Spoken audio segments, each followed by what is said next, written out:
Goedenavond, het is zaterdag 5 maart en dit is het Zeeuwse nieuws van vandaag.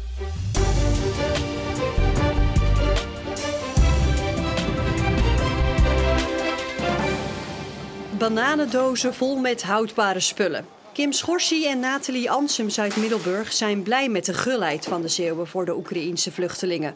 Vooral Kim heeft een zeer persoonlijke reden waarom ze dit doet. Mijn vader die zat in de Oekraïne. Ik kan gelukkig zeggen dat hij vannacht de grens naar Polen over is gegaan. Maar hiervoor heb ik echt wel heel erg in angst gezeten om hoe het er daaraan toe gaat. De grens overgaan deed hij samen met zijn Oekraïense vriendin.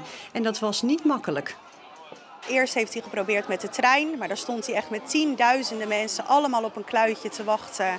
Ja, of ze de trein in zouden kunnen. En het was daar echt bij het ingaan van de trein, dat kon hij ook zien, was het dringen en voordringen en iedereen voor zich eigenlijk. Toen hebben ze de bus nog geprobeerd, het was ook geen optie. En toen gisteren moest hij ook zelfs nog aan de hartbewaking, want mijn vader is hartpatiënt.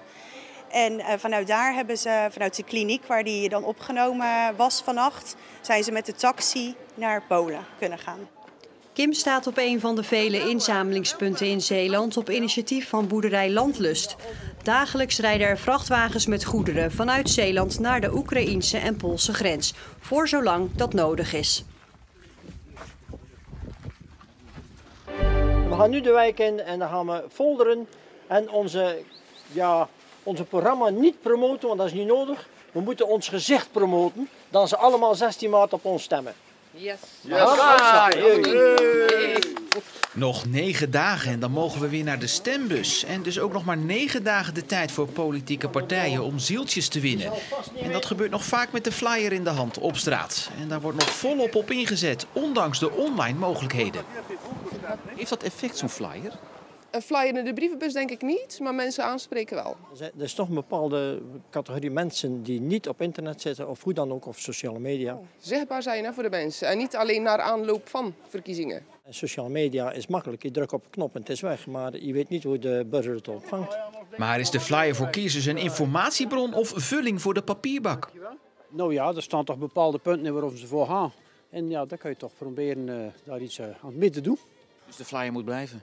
Die moet blijven, vind ik wel belangrijk, ja. Denk ik niet. Nee, sorry. Nee, dat is, als je echt geïnteresseerd bent om een keuze te maken, dan is de media wel voldoende ingericht dat de flyer overbodig is. Ja. Ik denk het wel.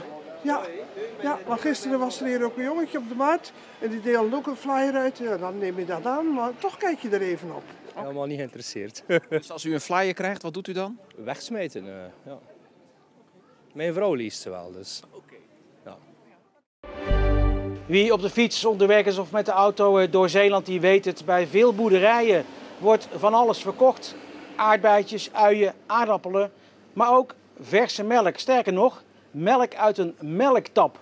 Dat is nu ook mogelijk, vlakbij Middelburg op de Breeweg. We gaan even de proef op de som nemen. We gaan kijken hoe het werkt. Elvira, je hebt een glaasje meegenomen. Ja, klopt. En ik heb wat geld. Even kijken. Als ik 1 glaasje wil, heb ik dan aan 20 cent genoeg, denk je? Ik denk het wel, ja. Ik denk dat hij zelfs misschien nog wel over. Oké. Je kunt hier al je geld in, of in ieder geval van 5 cent tot 2 euro ingooien. Hij berekent dan heel netjes zelf hoeveel melk je daarvoor krijgt. Dan doe je het kastje open eigenlijk. Dan zet je je fles, of in ieder geval je houdt je fles eronder. Dan druk je op start en dan gaat hij vullen. Nou valt het me wel op, er valt geen fles naar beneden of zo. Die moet je zelf meebrengen, hè? Ja, dat klopt. Ja. In het kader van duurzaamheid is het idee dat je je eigen fles meeneemt. Zijn er nog plannen om ijsjes aan te gaan bieden, begreep ik? Ja, die softijsmachine komt eind deze maand. Die komt hier ook nog in het tuinhuisje te staan. En die werkt dan wel op muntgeld, maar ook op pingeld. En het is eigenlijk een beetje hetzelfde idee, dus allemaal zelfbediening. Dit is verser dan vers. Dit is nog rauwe melk, dus die komt echt meteen uit de stallen hierachter. En dat is een andere smaak dan mensen gewend zijn van de supermarkt. Toevallig ben ik er dol op. Terneuzense Boys tegen Kloetingen is vandaag de Zeeuwse derby in de eerste klasse B. In de eerste helft gebeurt heel weinig. Dit is een schot van Thomas de Rijke, wordt in tweede instantie gepakt door keeper Nando Pijnenburg van Terneuzense Boys. Kloetingen staat op de 3e plaats en gaat hier met Valentijn van Keulen er vandoor. Zijn in zijn strand in eerste instantie. Het schot wordt opnieuw losgelaten door Pijnenburg. Het levert dus opnieuw geen kans op voor Kloetingen. Het schot van Van de Pitten. Terneuzense Boys is middenmotor, kan de punten goed gebruiken. En hier een kans voor Dano Laurens op slag van rust, maar zijn inzet gaat voorlangs. En zo is de ruststand in Terneuzen 0-0. Teleurstellend, weinig kansen. In de tweede helft, Terneuzense Boys dat veel achterover leunt.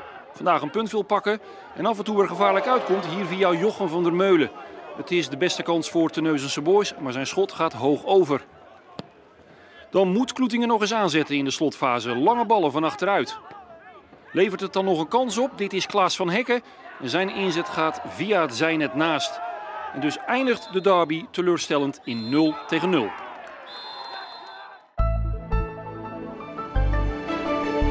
We hadden afgelopen nacht en vanochtend vroeg helder en rustig weer. En daarbij kwamen de minimumtemperaturen niet alleen landinwaarts, maar ook vlak bij zee op zandgrond onder het vriespunt uit. Vanmiddag hadden we dan weer onbewolkt weer met een blauwe lucht door een hoge drukgebied bij Ierland en Schotland. En dat zorgde voor een matige noordoostenwind. Ook vanavond en vannacht zijn er brede opklaringen met een matige noordoostenwind en lokaal een graadje vorst. Morgen staat er wat meer wind dan vandaag en we krijgen te maken met een zwak front, waarvan de overblijfselen over Zeeland zullen gaan komen in de vorm van bewolking, maar het blijft wel droog en de zon komt ook af en toe tevoorschijn. De wind is matig tot vrij krachtig uit het noordoosten en de maximumtemperatuur komt te liggen rond 6 à 7 graden.